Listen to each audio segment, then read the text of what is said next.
আমার ভাই, আমার বন্ধু, আমার বাবা, আমার নওজোয়ান, আমার কিশোর ভাই, এই পৃথিবী বড় স্বার্থপর দোস্ত। মানুষ এখন অনেক বেশি যান্ত্রিক, মানুষ অনেক বেশি হুলস্থুল, মানুষের অনেক বেশি টাকা দরকার, মানুষের এখন অনেক বেশি সম্পদ দরকার, মানুষের প্রয়োজন এখন অনেক বাইরে গেছে। আগে আগে মানুষ জোয়ান বুড়া 2 বেলা ভাত খেলে সারত, 1 বেলা পানি ভাত খাইতো, আরেক বেলা শুধু গরম ভাত খাইতো, চলে যাইতো। আগে একটা বন চা দিয়ে ভিজাইলেও চলে যাইতো, এখন হয় না, এখন হয় না। আগে ফিরিত বইও ভাত খাওয়ান যাইতো, এখন আপনার সোফা, ডাইনিং টেবিল সবকিছুর প্রয়োজন অনেক।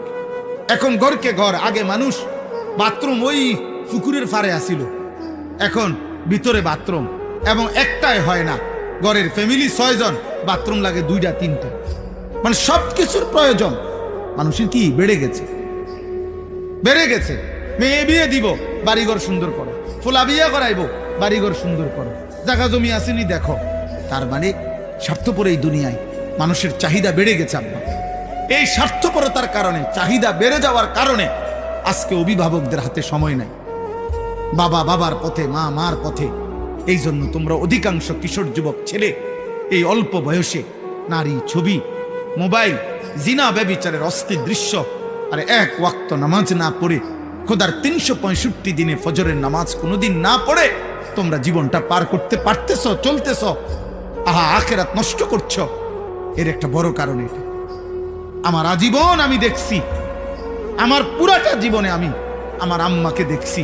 আমার আম্মা স্কুলের ঘন্টা যেমনে বাড়িয়া বেল ফিটে যে ঘন্টার টাইমে টুং টুং টুং করে ফজরের নামাজের ওয়াক্তে মা আমগরে এরকম ঘন্টা পিঠটা ঘুম থেকে উঠাইছে।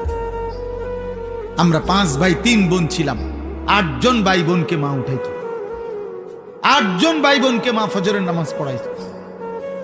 আমার মায়ের বয়স এখন 75 বছর, এখনো আজকের এই দিনও মা আমার বাসায় আছে, এখনো আমার আম্মা আমগরে জিগায়, ফুত নামাজ পড়ছিল, নামাজ পড়ছিল।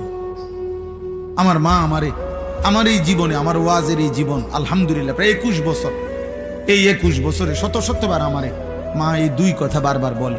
এক হলো ফুত নামাজ পড়ছিল, আর মা প্রায় বলে, সবসময় বলে, ফুত চাইও, কতখানে যাও, মানুষের লোকে টাকা পয়সা লইয়া ঝামেলা করিও।